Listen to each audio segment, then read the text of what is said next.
This podcast is brought to you by the Association for Child and Adolescent Mental Health, ACAMH for short.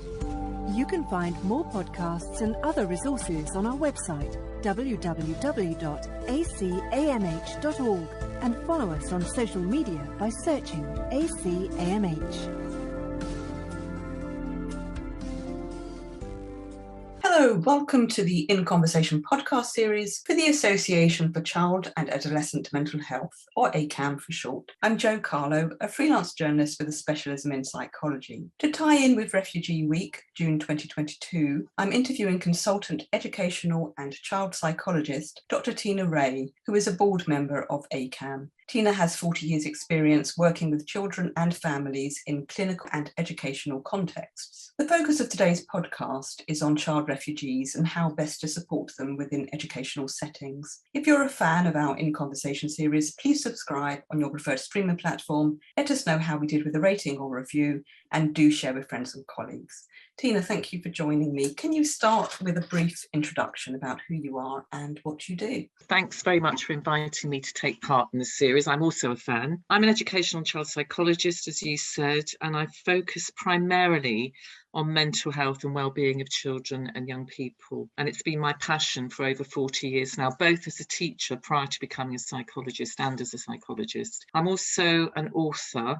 and I've written over 100 publications to date, and committed to providing evidence-based and very user-friendly practical resources for those in schools and in social care contexts to promote the well-being of children and young people and engage them in effective preventative work. So more recently, my work's been focused upon looked after communities and their carers, and also refugee children and their families. We're going to focus on the mental health needs of child refugees and the role of educational settings, but it would be helpful if you could start by telling us about trauma and mental health as it relates to child and adolescent refugees. So we know the effects of traumatic experiences on children and young people are really quite sobering, but not all of them are going to be affected in the same way or to the same degree. So young people and their families do possess competencies, psychological resources and resilience, often in the face of really significant trauma, including war and conflict. And this can ultimately protect them from longer term harm. We also know that teaching young children and young people the skills of resiliency, providing them with those opportunities to bounce back and renew themselves even in the face of adversity, has become a fundamental ability. And there's a great deal of research now on resilience in young people, which demonstrates that one of the most essential protective factors for them is a significant adult, usually a parent, a caregiver, or someone in the school context. I usually call them an emotionally available adult who can support and nurture them. And I think for our refugee children at this current time, this is more important than ever, because we know that it will be a significant factor to consider, this trauma, when we're beginning to develop levels of interventions and support interventions in school, which can actually hopefully fully integrate them. I think they do have a more elevated risk for psychological difficulties than other newcomers. We know this from the research of Kim et al. 2018, and they are less likely to be prepared for migration and more likely to have limited or interrupted education prior to arriving in the host country. So their education will have been, possibly for some, non-existent, and for others extremely interrupted. We also know that the level of trauma that they've experienced, so the number of very traumatic experiences and the intensity of those, there is more likelihood of them developing significant psychological distress. So there's going to be, at the top end of the continuum, a very real need for specialist intervention therapeutic support.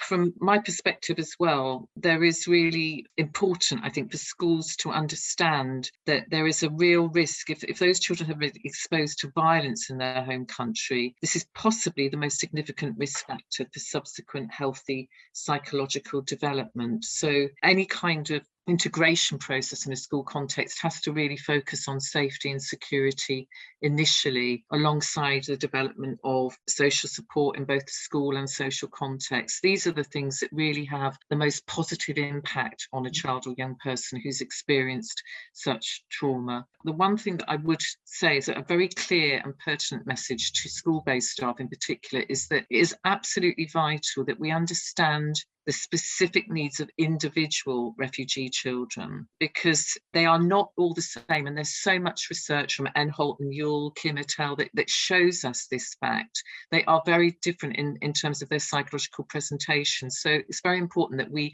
have a phased model of integration with appropriate support systems for each individual. And also, obviously, British Psychological Society's guidelines for psychologists working with refugees and asylum seekers in the UK is really, really helpful in supporting us to develop the right kind of interventions, but also emphasising the need not for us to pathologise all these children, because we know there's a growing evidence base now that suggests that really schools themselves as institutions, as sanctuaries, as places of safety are the most appropriate place to identify, address and ultimately meet the needs of our refugee children, because we can build their levels of resilience, increase their capacity for learning, and also the stability, routine and the security that school offers every day is a very, very key factor. It provides a structure that has been missing, that sense of safety. My mantra at the moment is that school is the best medicine,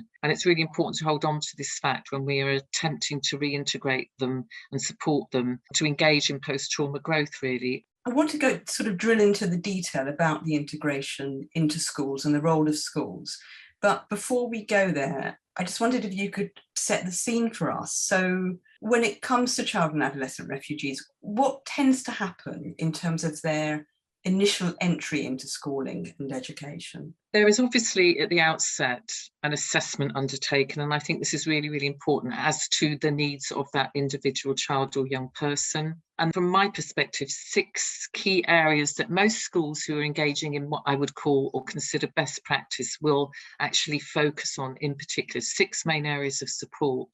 And I think they all have to be addressed in order to ensure this effective transition. And this is generally what happens in the best institutions. From my perspective, initially, this is about asking for help and support. So schools will seek that support out from psychological services. They'll be sharing best practice, and they will be asking parents and carers of the refugee children to assist in terms of key terminology, coming to school with their children, providing support in key practical terms in terms of translation, because the language is usually the biggest barrier to a child feeling safe and supported. And also, I think there is always going to be an induction process, and that really does entail not only supporting the child in terms of language, giving them the opportunities to talk, being very sensitive to what they may or may not want to talk about, ensuring that we find out about religious or dietary requirements, that they have other names of other pupils that they can go to who will support them, who act as their peer supporters, familiarising them, for example, with the layout of the school, the playground, making videos and actually making use of someone who can translate into the child's home language. Very, very important. Schools are really, really good at that practical element. And also, many now are employing or liaising with the local authority to actually ensure that they have a liaison officer in charge who can go into the refugee family's home context and really explain the school process, etc. Alongside this, I think all schools, in terms of ensuring that kids have a good induction, will create a climate where they feel welcomed. So the signage, the introduction to the school, everything's in dual language. And I think as well, using drama, puppets, art, mime, pictorially based tasks, lots of visuals, photographs, charts, flow diagrams, storyboards, maps, etc. Things that actually make things accessible, which aren't based upon language. And then organisation in the classroom. There will always be children who are there acting as helpers, who will share resources, who will engage in discussion around their common experiences of change, moving home, etc. Most importantly, understanding very, very much about the fact that for some of those children, they will not want to talk and they will need to have and engage in what we would call a silent period for some time. And that's very, very important, because I think very often there can be this tendency to want to jump in, to support emotionally, to provide therapeutic support. And as I said earlier, that's not always what's necessary. For most of these children and young people, what they really need is just to feel as though they are part of a school community again. There's some normality for them. For me, it's really, really vital that we don't lose sight of the skills that other children do have. Alongside meeting these practical needs and familiarisation for children, do or should schools also play a role in assessing and providing for their mental health needs? Absolutely, just as they do now for all their children. And we know from Ofsted that schools now are providing far more in terms of therapeutic interventions for children and young people. And so there is a huge amount of good practice out there, and there are many people who are highly skilled, and often they will gain the support from their education child psychology service too. So alongside those 6 main areas of support and engaging in watchful waiting around some children, there will be school-based staff who are really able to deliver interventions too. And I think that that is very, very important. The school's mental health lead, for example, and the child psychologist for the school, I think is very, very important. They will support school-based staff in making use of tools from CBT, making use of tools from narrative therapy, engaging in a whole area of support in terms of co-regulation, self-regulation skills, creating safe spaces, calm corners for a child and young person, so that they can actually work with those significant therapeutic adults in order to gain a sense of safety and peace. I don't think in any sense school-based staff would describe themselves as being able to deliver a therapy, and that's absolutely essential to make that key distinction here. But they are able to work in a nurturing way, which makes use of some of those tools. So I can, for example, witness a teaching assistant or an ELSA in a school who will engage with a child, helping them to regulate, teaching them deep breathing, doing some mindfulness work because they've had the training, doing some challenging of cognitive reframing, some challenging of negative automatic thoughts, teaching them how to actually use an anxiety ladder to make an anxiety plan. Very practical tools and strategies that you don't have to be a therapist, but you do have to be therapeutically aware. And also I would suggest when doing any kind of CBT based interventions, and there are many out there that they can use, such as Think Good, Feel Good from Paul Stallard, that they are also accessing supervision from the school's psychologist as well. I think also they will, with the support of the school's educational and child psychologists, actually take part in assessment processes. And there are many tools out there in terms of social phobia, anxiety inventory. They can use the social anxiety scale for children, the fear survey schedule, multidimensional anxiety scale, etc. So lots of these available, and they're able to use, but with support from the psychologist around interpretation and where to go to next in terms of intervention. Some of the measures you've described presumably apply to all children, to the general population. Is there something specific or different when working with refugee children? My go-to resource really is going to be the Children of War Foundation website, which is absolutely excellent. And I think for them, they have about 3 different resources which are translated into a number of different languages, which you can use to actually assess anxiety, fear, social anxiety, and phobias as well. But I think it's really, really important, particularly the screen for child anxiety related to emotional disorders. Very, very important. Many of these things have been updated and revised. I know this, but they have also been translated. So it's much, much easier to make use of them. But again, I'd be very clear about this. I would thoroughly recommend the support of the school's psychologist in order to actually not just deliver it, but also to interpret afterwards and to think about what the intervention should then look like. What about school staff generally? You've mentioned training. Do most staff have good training in this area? And if not, what more needs to be done? I think it's relatively variable, if I'm honest, because with the advent of Mental Health Leads in Schools initiative from the DFE 2018, there is far more awareness of mental health, and there is far more ongoing training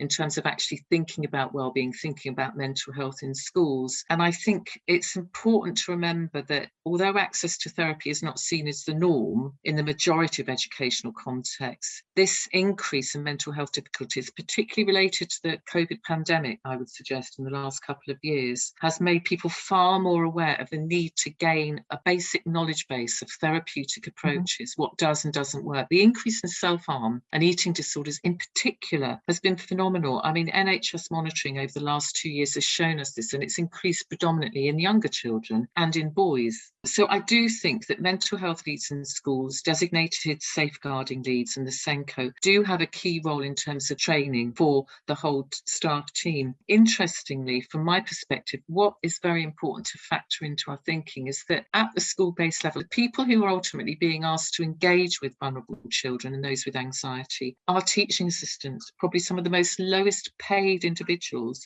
in the whole school community. And so it's vital that they, I think, have the right kind of support from the psychological services that are available and within the school. And I think it is important because there is something quite empowering about some of the research. I mean, Barrett and Turner did a trial in which they actually showed that teachers were shown to have as much, if not more, positive results, dare I say it, than psychologists as group leaders in implementing the same intervention for anxious children. The argument being here is that these people have already built up nurturing relationships with these children. And for me, that is absolutely vital. The fact that they have that relationship already, the child feels safe and nurtured. Immediately there is that connection, there's that sense of compassion, and that's absolutely vital. And it's really important. And again, I'm not seeking to promote the role of the teacher or the TA as a therapist, but what I am saying is that they are and they can be much more effective in identifying and supporting those needs. However, I do think that really the best way to manage anxiety is to address those feelings that underlie it. Trauma-informed schools programs are doing an absolutely amazing job in terms of supporting school-based staff to develop that curious listening and to be really empathetic and to be very able to help a child to develop that narrative, to allow them to feel safe really by talking about those fears, those anxieties, those scary things that happen to them that actually cause the anxiety. What advice do you have or tips for teachers and teaching assistants who have pupils who are refugees? What can they do to help these students settle into school life? Well, alongside those practical elements, those 6 keys to ensuring an effective transition, I think there's also a real need to make sure that they are trauma informed. It's the real imperative in my view now. At the outset, this is the absolute essential. Kindness, nurturing, and compassion are key. And I'd be saying to people, please don't panic here at the outset. There's so much that you are already doing that is just simply good common sense psychology, and it's good best practice. And I think that that's very important. There is a lot of very, very good practice in terms of trauma-informed classrooms, how to set those up, how to ensure that children feel safe and that they belong. There's much more training in terms of mental health awareness, as I said. Nearly all the schools that I've worked in have support available in terms of grief, loss and bereavement. There is support for critical incidents. People are being trained up to be these emotionally available adults, not always in the most coherent or the best way, but they are. There is, I think, more training available from mental health leads in schools in particular, assisted by psychology teams around understanding anxiety, setting up safe spaces and corners, just building the knowledge and strategies. The key tip really for me is that share your knowledge, share your resources. At the moment, when people say I feel at a loss, there is a great deal of good practice out there, and it's about actually getting into a network to share that. And also supporting the refugee family is something that I think sometimes teachers can overlook, the importance of that, because getting the families on board and establishing parent support groups is really, really effective, because immediately you have that connection between home and school. You can reduce the anxiety and the fear factor for those refugee parents who must feel so immensely worried, and that kind of disconnect in terms of actually having to be apart from your child when you've been holding them so close to you, so tightly as you get to this country. With an inordinate amount of fear, that attachment is very, very strong. So actually enabling them to go into school and be away from you, I think they need a huge amount of support themselves. And I think school can be a very safe, nurturing place in which to provide group interventions. That gives those refugee parents an opportunity not just to share their experiences of raising children living in the UK now, but also offering mutual support, sharing tools and strategies, practical resources, emotional support, and getting to really gain a deeper understanding and knowledge of those educational systems in this country. Very often I think school-based staff can make use of their EP teams. Again, educational child psychologists have a significant role to play here. They know the psychology, they understand the education system. So they can also provide, I think, that kind of consultation model of support in a group context where they can talk about anxiety, how to manage flashbacks, intrusive thoughts, that kind of level of anxiety, attachment issues, behavioural problems, and just understanding various professionals in the school context, how they work, what their roles are, what services can help them. I was wondering about children within schools, non-refugee children, the Indigenous population who's here, but is there anything they can do or that they can be encouraged to do to help ease the process for their peers? I'm absolutely convinced that children and young people are key to nurturing other children and young people as well as the adults. They can make them and ensure that they feel safe. And I think that that is absolutely essential, in my view, that they are used in the right way. But in order to do that, in order to use them in the right way, to provide that circle of support, to help them in terms of language, accessing the curriculum. I mean, they do that all the time for other children with special educational needs, children who are vulnerable, have anxiety, children coming back into school who've got emotionally based school avoidance. These are kind of well-known tools and strategies that they will use. But I think in order to do this effectively, they also need to be educated prior to this on what it actually means to be a refugee, how to understand why people become refugees, where they come from, the difference between refugees and asylum seekers and other migrants, why they come to the UK, why they come to your city or your town, why some are destitute, why they need protection. And I think this is really, really important, to seek out very useful resources, children, young people, which aim to tackle stigma, because that is a huge issue. Let's just look at the media and what goes on social media and what we're presented with. So I think it's really, really important to really provide them with very good evidence-based tools, education that really factors into its thinking what a refugee really is, the differences between asylum seekers and refugees, why asylum seekers need protection, and really tackle underlying stigma, so that when we do develop this role of a helper, those children are really willing and able to do it. And I do have to say, I do think in the main, children and young people are much better at this than the adults, because they haven't developed a lot of those prejudices that possibly some of the grown-ups have, dare I say it. You've already talked about educational psychologists. Do you have any particular tips for educational psychologists who are working with children who are refugees? I think that they need to be very aware of their skill set and the fact that they have so much to offer in terms of not just working individually one-to-one with children and young people, but also in the support that they can provide to the school-based staff team, and also to the refugee parents in leading on the initiatives, particularly around those support groups for refugee parents. But also they have, I think, an understanding of narrative therapy. Many of them will be trained in the Tree of Life approach, so that emanates obviously from narrative therapy.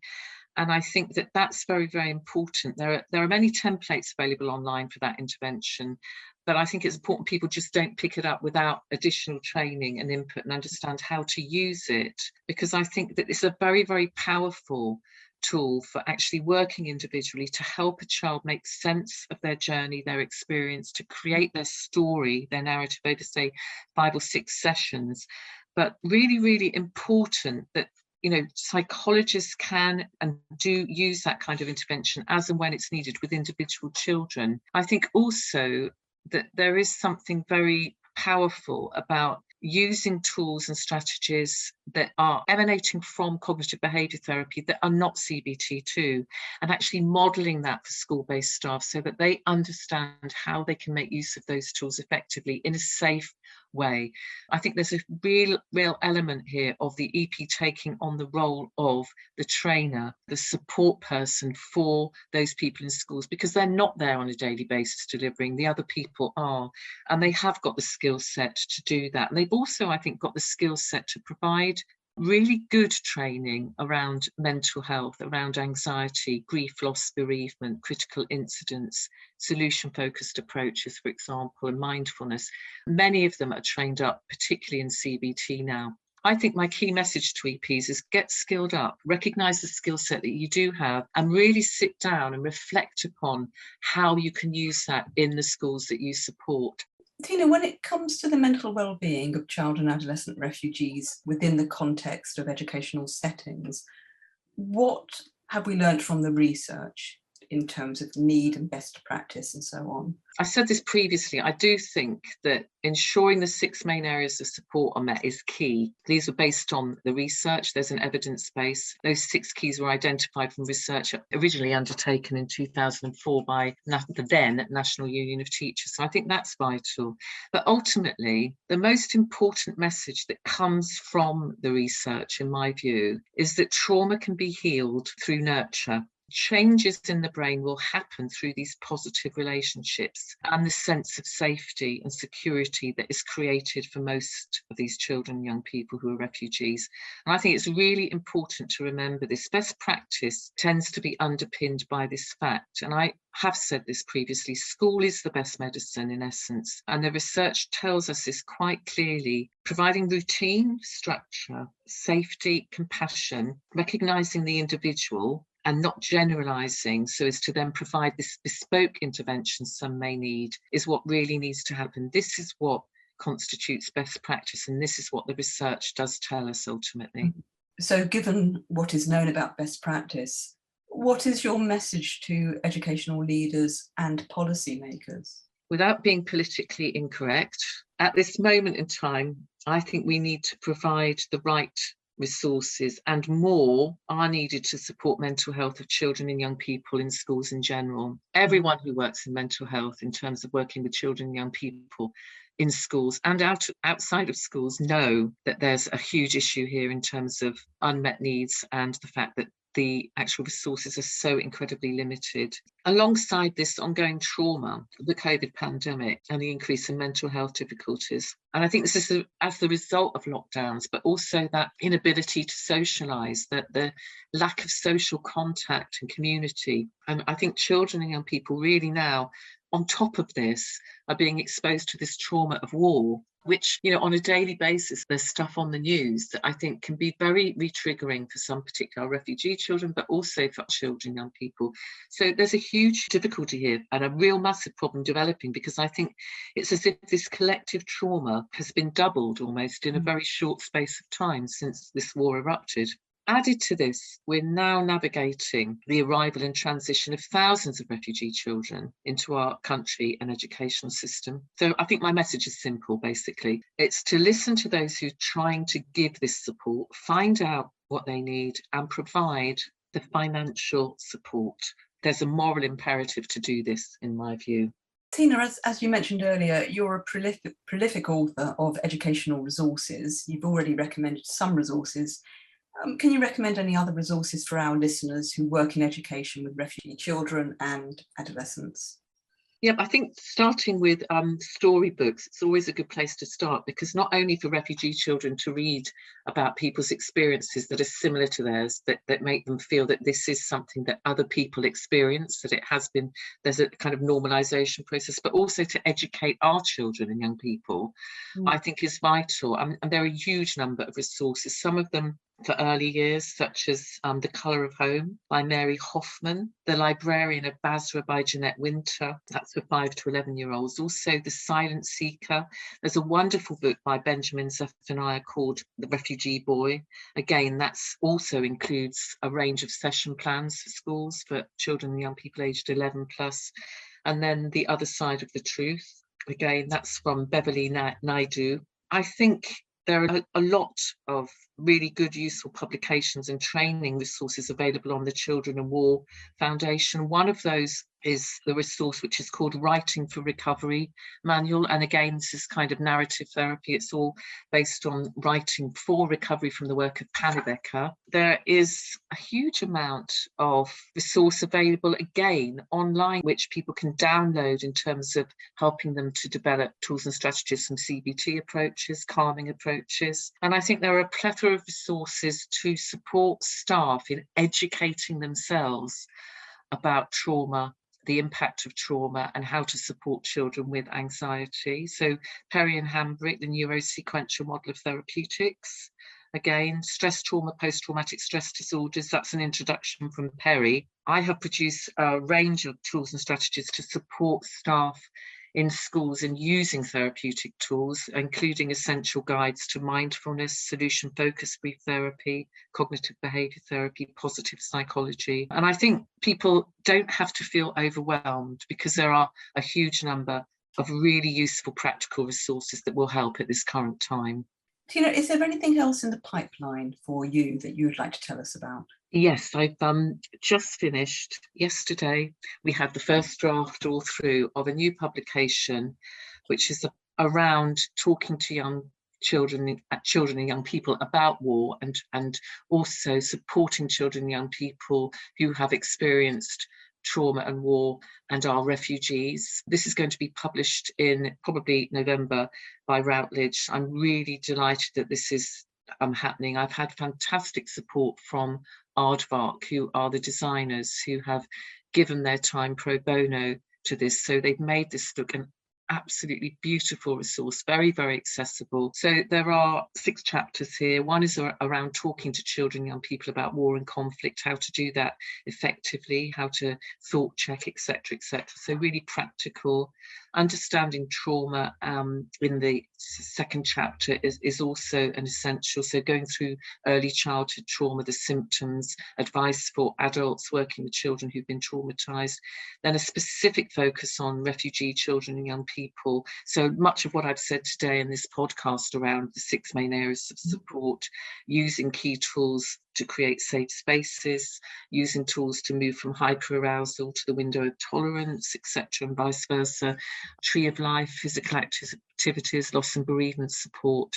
There are also chapters on self-care and the role of refugee parents and carers and how they can support their children, addressing some of their needs in terms of sleep issues, PTSD, specifically thinking about how they manage irritation, anger, guilt, problems with working memory, concentration. And then the final 2 chapters are a series of useful practical handouts for children and young people and for carers and professionals. So eminently practical, user-friendly, and so needed at this current point in time. Great. And what's the title of this particular resource? It's going to be called Understanding and Supporting Refugee Children and Young People and Those Exposed to the Trauma of War. And the subtitle is A Practical Resource for Professionals, Parents and Carers. Brilliant. And that will be out this autumn? Yes, it will be, definitely. Finally, Tina, what is your takeaway message for those listening to our conversation? I think it's important, or rather essential at this time, that we don't panic. There's a real need to focus on strengths and promote the sharing of resources and best practice for supporting refugee children and young people, and all our children and young people, so many of whom have experienced some level of trauma, including that related to living through this ongoing COVID pandemic, which is clearly not over. We know what the research tells us, and we also know that what we need to do in practical terms. The key will be to ensure that we all have the appropriate resources, energy, staff numbers and commitment to act, and that we may require some additional lobbying of those in power, in my view. Fantastic. Tina, thank you so much. For more details on Dr. Tina Ray, please visit the ACAMH website, www.acamh.org, and Twitter at ACAMH. ACAMH is spelled ACAMH. And don't forget to follow us on your preferred streaming platform. Let us know if you enjoyed the podcast with a rating or review, and do share with friends and colleagues. This podcast was brought to you by the Association for Child and Adolescent Mental Health, ACAMH for short.